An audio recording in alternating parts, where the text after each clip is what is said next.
favorite Dirty Jobs episode? Bob Combs has a pig farm in Las Vegas. That is a bad buffet right there. What did you do before Dirty Jobs? The end is near. If I were a cat, I would be loving this.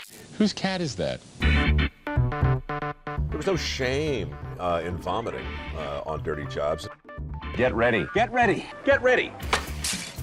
Matt is just mumbling the word bacon. It was almost like a prayer because you're your own man. Yeah. Matt Couch, I admire that. Crouch, not couch. Now, let's not split hairs. The important thing is you're here wearing a jacket with two zippers, one at the bottom, one at the top.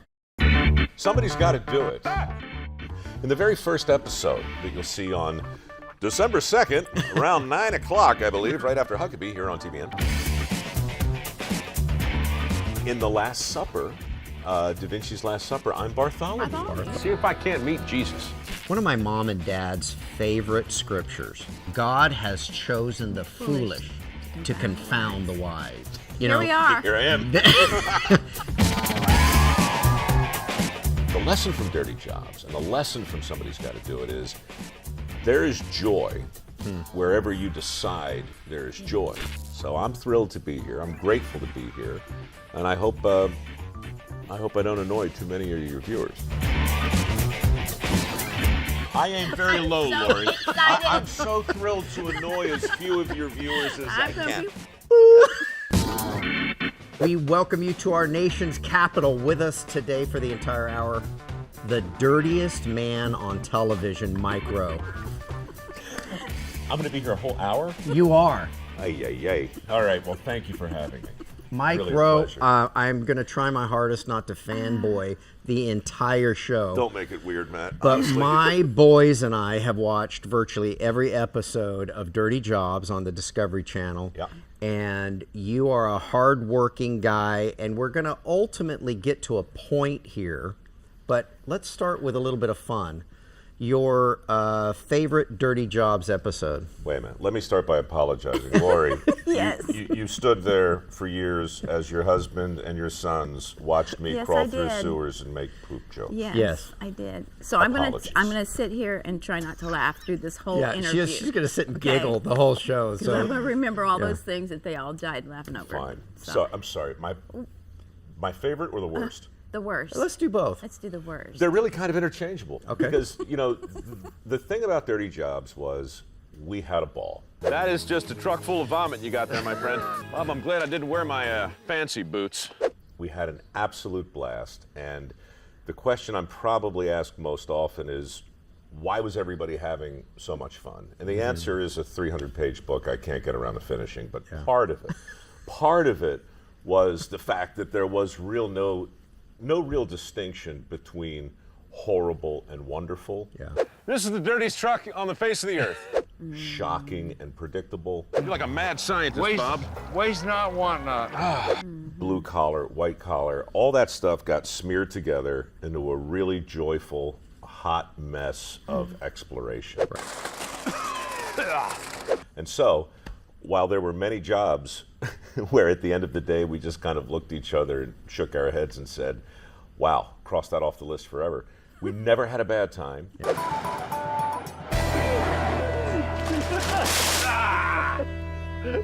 Might have cut her a little wide.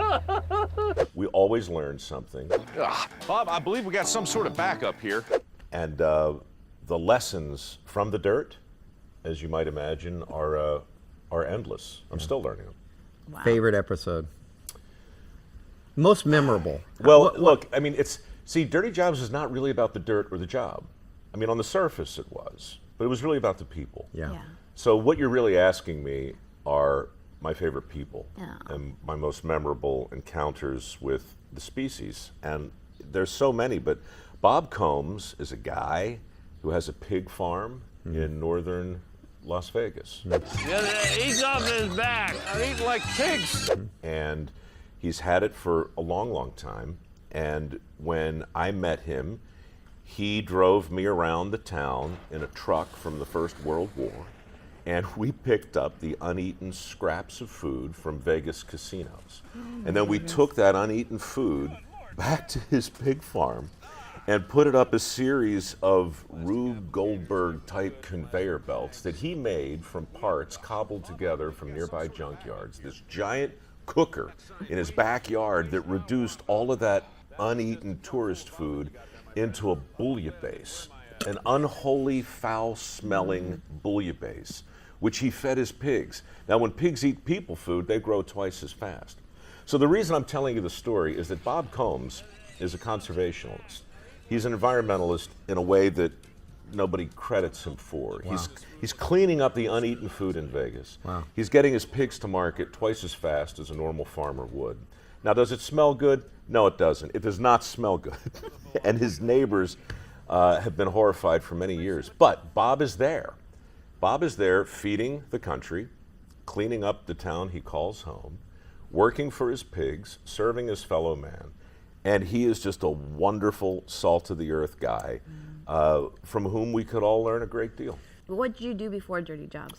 If it's I was, appropriate. you know, I kicked around the entertainment business for 20 years. Telephone lines are jammed, card stores are emptied, and florists are exhausted. Why?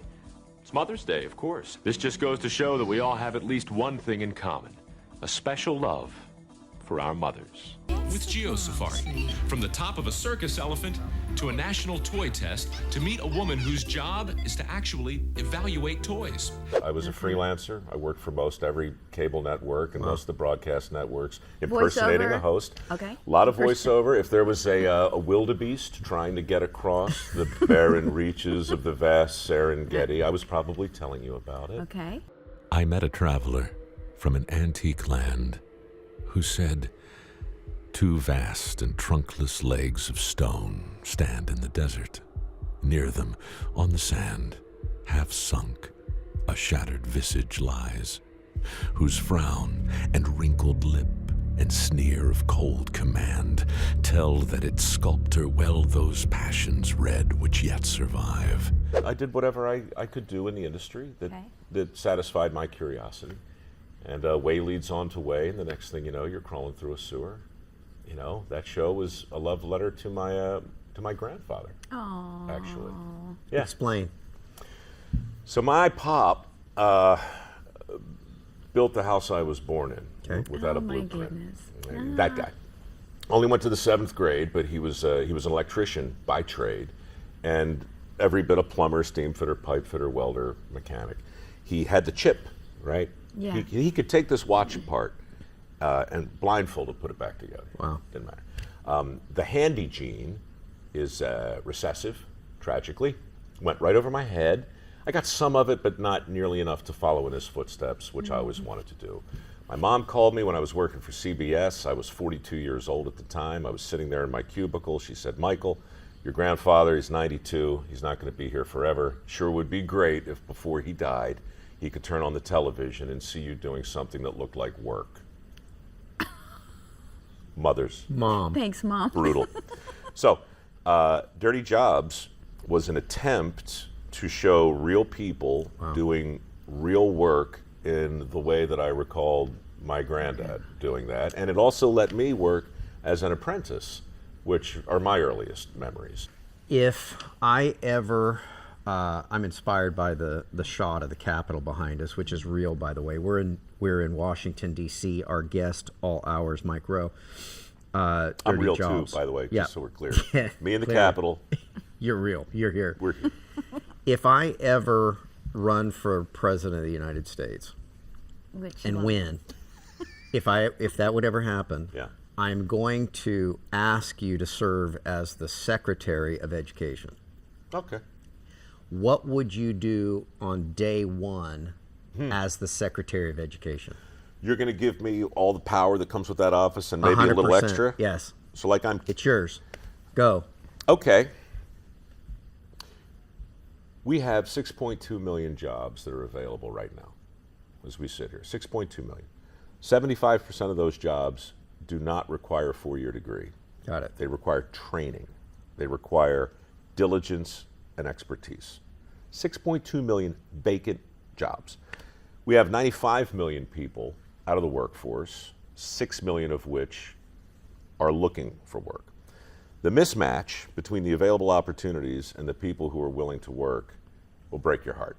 Wow. Meantime, we got $1.3 trillion in student loans. So, as your Secretary of Education, I would say, Mr. President, we're lending money we don't have to kids who are never going to be able to pay it back to train them for jobs that don't exist anymore. God. Now, we got to do something about that. We have to change our definition of what a good job looks like in 2018.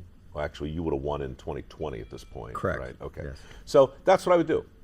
I would say we need a PR campaign to affirmatively challenge the prevailing definition of a good job. We got to grab guidance counselors by the lapels and we have to shake them real hard, and we have to stop rewarding them for the number of people, students, that they push into a four-year university, and we have to start rewarding them for the number of students that they get actively engaged in pursuing a viable future. Yeah. So we have to figure out a way to do all that. Part of it is communication, part of it's PR, part of it is conversations with parents and kids around the kitchen table, changing the conversation in the guidance counselor's office. And look, this is the last thing I'll leave you with regarding all of this, but people are baffled by the cost of college. They just can't understand why it's so expensive. For 40 years, we've been telling parents, and parents have been telling their kids, that the best path for the most people is the most expensive path. Wow. We've done everything we can to make anything but a four-year degree look and feel like failure. Yeah. Is it any wonder universities can raise their tuitions? Look, they're in a competitive world too. They're competing with each other, they're building stadiums and student unions, and all this money is available. We put horrible pressure on kids to borrow vast sums of money before they've, in many cases, even have learned how to write a check. Wow. or pay off their own credit card. And we'll watch them ring up $80,000, $90,000 in debt. All of that has to stop, Mr. President. And as your Secretary of Education, well, let's go ahead and do that. Got it. Wow. You spent the last umpteen years in front of a camera. Laurie and I spend umpteen hours in front of cameras. So we communicate in a similar fashion. But what I want you to do now, you might be being introduced to a few new people, maybe. You know, there could be some people watching this. And now our audience understands that what Mike Rowe is really about, if you were a tube of toothpaste and I squeezed you, Oh, yeah, you're making it weird, man. yeah, and what would come out is what you just did. You could be the Secretary of Education. Yeah. You do a great job. You get it, and I'm not joking. That's what we're after. That's the Mike Rowe we're after. So with that said, and to any camera you want to, or all of them, would you please make the announcement about something that's happening on December 2nd of this year? Oh, sure. Which camera you like? You like this one or you like this one? Just kind of sit up This straight, one? you know, Oh, do your why do I have to thing. sit Come up on. straight? All right. Let's both sit up I'm straight. sitting up. This camera looks about right. Yeah. Yeah, Okay. but you can do both. The director will follow. If you want to start on the kind of dramatic wide shot, You're saying then the switch director over. has that kind of... Yeah.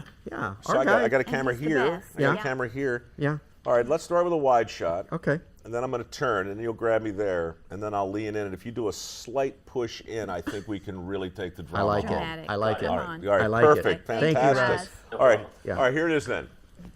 Hi, it's me, Mike Rowe, and I'm here with my new friends Matt and Laurie with an important announcement. So important, in fact, that I'm going to talk to this camera.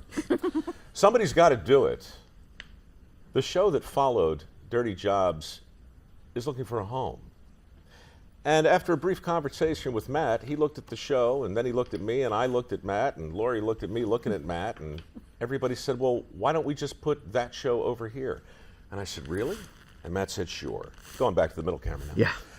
And I said, well, this is truly a match made in heaven, because somebody's got to do it.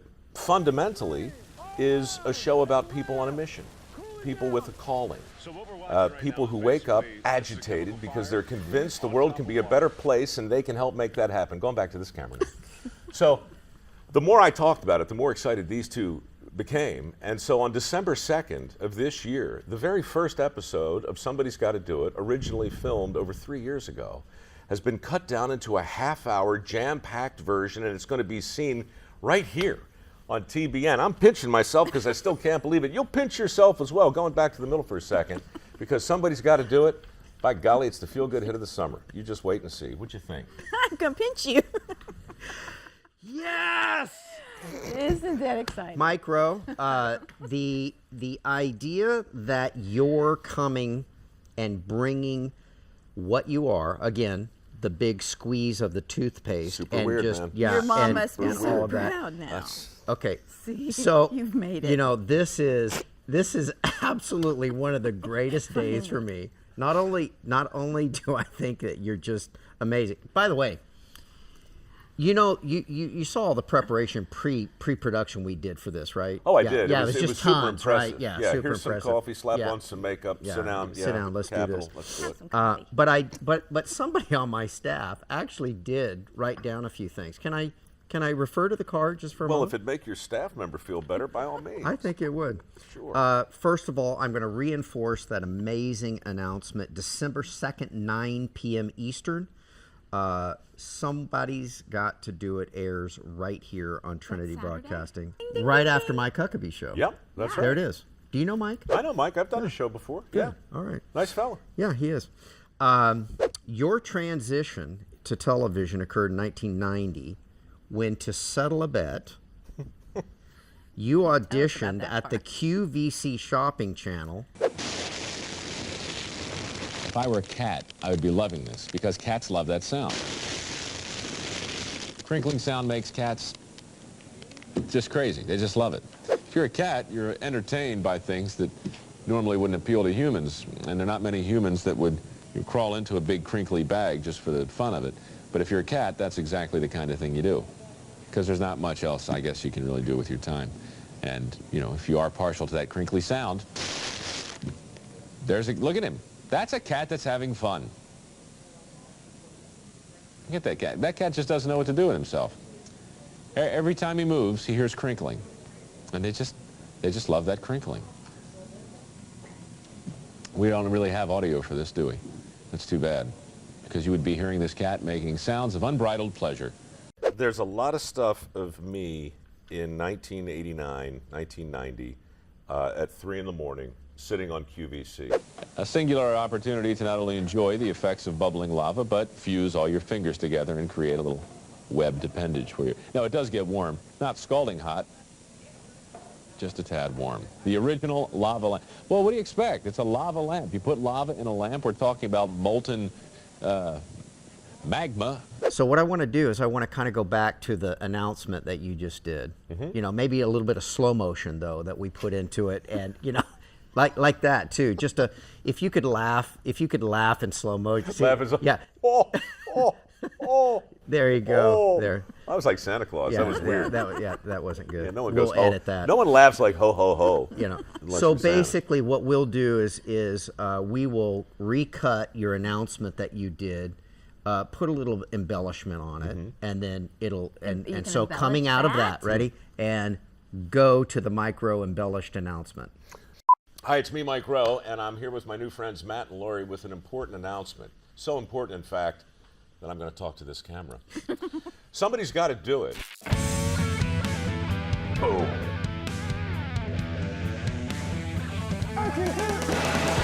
The show that followed, Dirty Jobs, is looking for a home. And after a brief conversation with Matt, he looked at the show, and then he looked at me, and I looked at Matt, and Laurie looked at me looking at Matt, and everybody said, well, why don't we just put that show over here? And I said, really? And Matt said, sure. Going back to the middle camera. And I said, well, this is truly a match made in heaven, because Somebody's Got to Do It, fundamentally, is a show about people on a mission, people with a calling. People who wake up agitated because they're convinced the world can be a better place and they can help make that happen. Going back to this camera. So the more I talked about it, the more excited these two became. And so on December 2nd of this year, the very first episode of Somebody's Got to Do It, originally filmed over 3 years ago, has been cut down into a half-hour jam-packed version, and it's going to be seen right here on TBN. I'm pinching myself because I still can't believe it. You'll pinch yourself as well, going back to the middle for a second, because Somebody's Got to Do It. By golly, it's the feel-good hit of the summer. Let's go! Hey, what'd you think? Now we're back, okay? And so what I want to do is spend the last 10 minutes talking about what you want viewers to experience when they watch Somebody's Got to Do It, right here on Trinity Broadcasting. I want them, first of all, I just want them to be entertained. Sometimes TV should just be fun. Right. Okay. A thing where you can just sit back and watch and not have a test coming at you. So we'll take another break too, and I'll walk around and see if I can't meet Jesus. Have you seen Jesus? You this way? But the business, the people that we look for, the people that I've always been attracted to, I don't always agree with them, and I'm oftentimes baffled by much of what they do. But the thing they have in common is that they're all on a mission. They're all being true to some calling. Sure. This is it's a very quixotic thing I'm talking about. Quixote, the unreachable star, Sisyphus, getting the rock up the hill. He's not going to make it, right? I read the book. I know how it ends. He's not going to get it. Quixote is not going to get. You're going to come up short. Yeah. But I want people to be reminded of the dignity in trying and the nobility of a cause. To march into hell for a heavenly cause. Come on now. Right? Now that's Cervantes, right? It's that. It's the idea that you can be wrong and right at the same time if you're going for it. So the people on Somebody's Got to Do It, again, it's a hot mess of randomness. There's a husband and wife couple up in Wisconsin who are both ice sculpturists. They're not actually sculptures themselves, they're real humans. Yeah. But these people with their chainsaws all day long, they're carving beautiful works of art. And the only time they stop is to go over and hug each other and make out a little bit because they just love each other.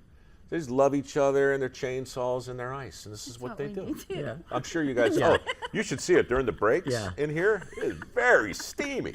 I mean, these guys are like a couple of teenagers. I have to turn away. My eyes. No, but it's that. It's like, why do you wake up invigorated? Why are you anxious to get wherever you're going, to do whatever it is you're doing? Those people are fun to be around, And so Somebody's Got to Do It gives me permission to be around them. In the very first episode that you'll see on December 2nd, around 9 o'clock, I believe, right after Huckabee here on TBN, I go to Pageant of the Masters. Love it. Love that. Have we you go been? every year. Many times. Yeah. Every Okay, year. so I'd say 99% of this country has never heard of this. Yeah. Right. Never heard of it. But if you're among them, every year what happens is an event in Laguna Beach, an art festival of sorts, happens. All right, I got it. So you're here. Okay. Yep. Both feet on the box. Both on the box. Yep. Assuming a completely neutral expression. Yep. But not blasé, not bored. Not bored. Just neutral. Neutral. Now, is it going to be weird with me wearing the ball cap? Somewhere from beyond the pale, Da Vinci's screaming. And 500 volunteers come together to bring to life the greatest works of art ever created in a style called tableau vivants, right? Nice. Living pictures. Yeah. I don't want to be remembered as the only Bartholomew who blew the finale and became the most hated disciple since Judas. By Leonardo da Vinci, The Last Supper. So the people go on stage and they assume the positions of the figures in the famous pieces. And an orchestra plays and a narrator. I love it.